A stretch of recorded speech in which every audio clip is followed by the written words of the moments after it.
Hey, what's up mga pre, and welcome back dito sa ating YouTube channel. And for today's video mga pre ay pag-uusapan lang natin itong Westwood. Nagkakaroon kasi sila ng panibagong features dito mga pre, no? Refer nga tayo dito sa kanilang Twitter. The adventure begins na nga daw dito, and then meron silang K-highlights. Unlock a statue level 10 bago nga tayo makakapagsabak dito sa kanilang exploration mga pre. And then send up to 6 wizard, 1 star or higher yung kailangan natin dito na wizards mga pre, no? And then meron po tayo ditong tatlong daily exploration, each lasting in 10 minutes, and then refreshing or resetting ito mga pre at 00 UTC. Higher level wizards, better rewards nga daw ang makukuha natin dito. Discover natin yung silver, gold, mushroom, blueprints, and more nga daw yung makukuha natin. Yung ating makukuha dito na mga decoration mga pre ay pangdagdag din ito para mapataas natin yung ating prosperity. So dito mga pre, click lang po natin itong nasa taas na exploration. Dito sa taas mga pre, right side. And then click natin yan. And then ito na yung ating makukuha dito, no? Click lang po natin itong claim loot para makuha natin yung ating mga rewards dito. So click natin yan, and then makakakuha nga tayo ng mushroom.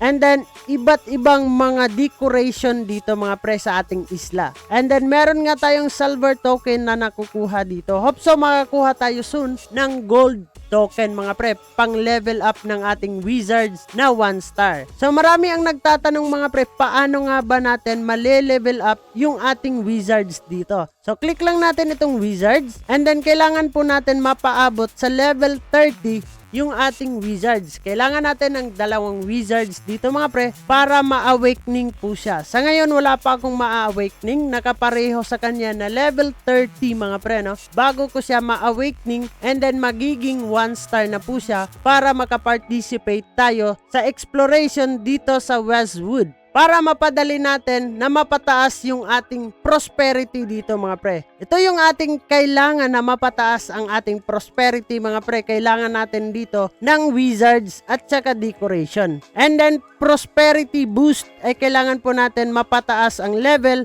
ng ating statue, and then kailangan po natin dito makapag-invite. So bakit nga ba natin pinapataas yung ating prosperity dito mga pre? Need po natin mapataas yan ng dahil dito sa mining. Dito sa mining mga pre, need natin ng mataas na prosperity para mapataas din natin yung ating hash power sa pagmimina ng kanilang X-Wiz token dito mga pre. So click lang natin itong view details, and then dito natin makikita po yung ating pagmimina ng kanilang X-Wiz token. Dito mga pre, mababa pa yung nakukuha ko dito kasi mababa din yung aking prosperity. So kailangan ko dito makakakuha ng mga decoration, and then makakabili ako ng panibagong wizards para mapatrabaho ko dito sa aking isla mga pre. So kailangan po natin dito log in everyday, and then click po natin itong mga chicken dito mga pre para makakuha tayo ng silver token para ma-upgrade din natin yung ating mga wizards dito para mataas yung ating level, and then ma-awakening natin, and then mapapataas natin yung ating star dito mga pre. So yun lang naman yung ating pag-uusapan for today's video, all about dito sa Westwood mga pre. So kung bago ka lang dito sa ating YouTube channel ay huwag kalimutang mag-click subscribe and click the notification bell para ma-update at ma-aware ka sa mga panibago nating i-upload na video. So this is me, Dong Ayan TV. Kita-kits soon in the next video mga pre. Mag-ingat tayong lahat, and bye-bye!